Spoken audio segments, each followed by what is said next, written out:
Isang mapagpalang araw po sa inyong lahat. Ngayon po ay August 29, 2025, Biyernes.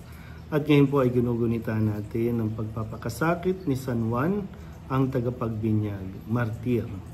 Ating po unang pagbasa at pagninilay sa araw na ito ay hinango mula sa aklat ni Propeta Jeremias, chapter 1, verses 17 to 19. Noong mga araw na iyon, sinabi sa akin ng Panginoon, magpakatatag ka, humayo ka at sabihin mo sa kanila ang lahat ng iuutos ko. Huwag kang matatakot sa kanila ngayon. Pag hindi ka sumunod sa akin, lalo kang matatakot kung naroon ka na sa kalagitnaan nila.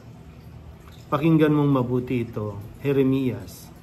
Ang bawat isa sa lupaing ito, ang mga hari ng Huda, ang mga pinuno, ang mga saserdote, at ang buong bayan ay sasalungat sa iyo.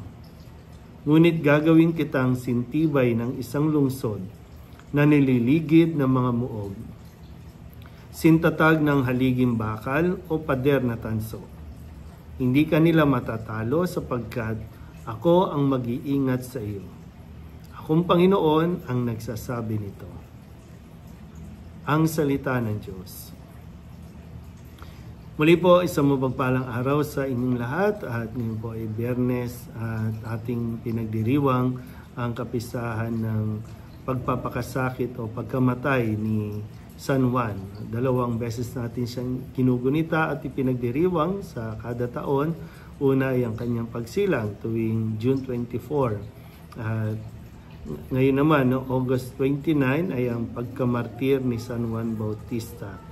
At dito nga po ay sa narinig natin pahayag mula rin sa aklat ni Propeta Jeremias na dahil si San Juan Bautista ay kinikilala din isang propeta, pero sabi nga wala nang ibang dadakila pa kay San Juan Bautista. At ang tanging layunin o misyon ng isang propeta ay ang ipahayag ang mensahe, ipahayag ang katotohanan. At ang kanilang sinasabi ay nagmumula sa Panginoon. Siya yung nagiging bibig, kaya tagapagpahayag ng salita ng Diyos. Yan ang isang propeta. Pero dito nga, kung babalikan natin ang kwento, paano nga ba natamo ni San Juan Bautista ang kanyang pagkamartir? Yun ay kanyang komprontahin. Una, laging ipinapahayag at ipinagsisigawan niya na pagsisihan ng mga kasalanan at magbalik loob sa Diyos. At patuloy siyang lumilibot din sa iba't ibang lugar.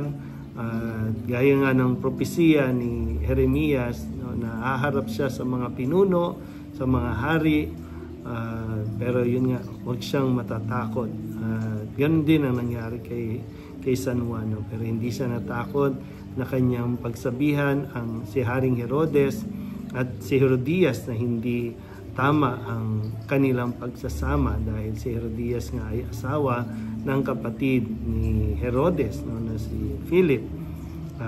Dahil doon ay talagang umabot sa sukdulan ang galit ni Herodias para hilingin na papugutan ng ulo si San Juan kay Herodes, at siyang nangyari. Pero yun nga po, yung katapangan na ipinakita ni San Juan, yun yung dapat nating makita.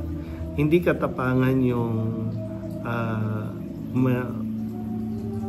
kumampi ka sa kasinungalingan. Hindi katapangan yung umahanap ka ng mga makakasama na pawang kasalanan o ikapapahamak mo din. Kasi ngayon sa nangyayari sa atin, talagang kampi-kampihan, at kung sino yung malakas, pag sinabing malakas sa pamantayan natin ngayon, kung sino yung malakas, doon tayo lalapit, doon tayo kumakapit. Kung sino yung malakas na makakapagbigay sa iyo ng assurance, ng posisyon, ng power, ng pera, doon tayo. Kahit na obvious na may kasinungalingan, may mga pagsuway sa kautusan ng Diyos na ginagawa, ay binabaliwala natin. Basta lang maging maayos ang ating kalagayan sa buhay. Pero yun nga po, ang tunay na katapangan ay yung naninindigan ka sa katotohanan kahit pa ikaw na lang mag-isa. Basta't malinaw sa iyo, ito ang ayon sa Diyos, ito ang nararapat ayon sa Diyos, paninindigan mo ito kahit pakitli ng iyong buhay. At yun ang tunay na katapangan. So, muli, no? Hindi katapangan yung magsinungaling. Hindi katapangan yung kumampi ka sa mga nagsisinungaling o mga pumapatay, nagnanakaw. Hindi yon katapangan, kundi kaduwagan iyon. Kaya nawa, mas ma-inspire tayo sa halimbawa ng pamumuhay ni San Juan Bautista. Muli po, isang mapagpalang araw sa inyo pong lahat.